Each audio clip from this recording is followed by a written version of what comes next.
let's mop the kitchen floor. I'm CM Coleman, welcome to my home. Today we are talking about mopping the kitchen floor, and I did something fun for the last couple weeks. I let my kitchen floor go. It was a mess. It was a filthy mess. So that way I could show you how I actually take care of my kitchen floor in a fairly natural way. I've found out recently that a lot of people do some strange things when it comes to mopping their kitchen floors, or mopping floors in general, because this will work with just about any floor. And what I'm using is I have a linoleum floor.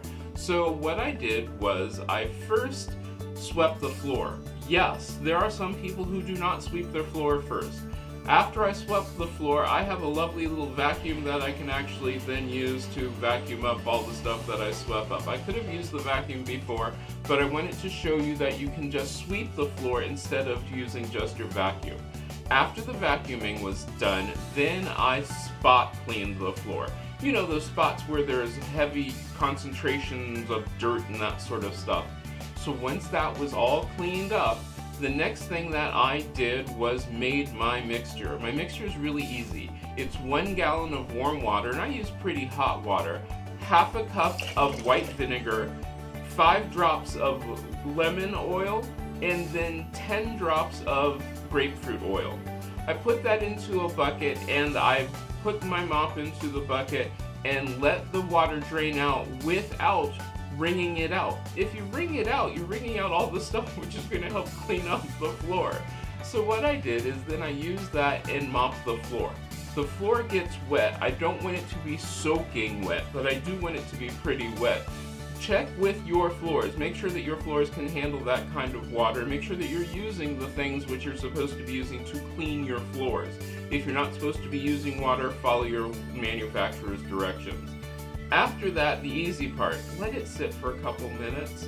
Yeah, because we have to let these things, these chemicals, which the vinegar helps break up things on the floor, the hot water helps loosen stuff up, let it sit so it can work. Then after it sat for a little while, you know what I did next?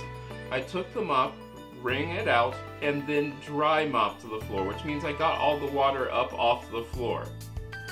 It was that simple. Once all the water was off the floor, I just then let it dry. That's all there is to it.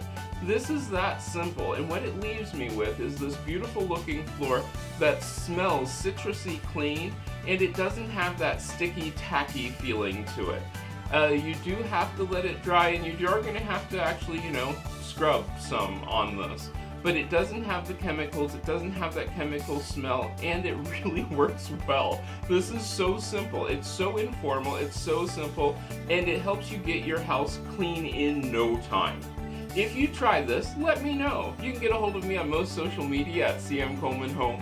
Don't forget, if this is your first time here, you can hit that little button, which I think my hand just went off frame, right there, which will help you to subscribe. And as always, remember, why buy it when you can make it yourself?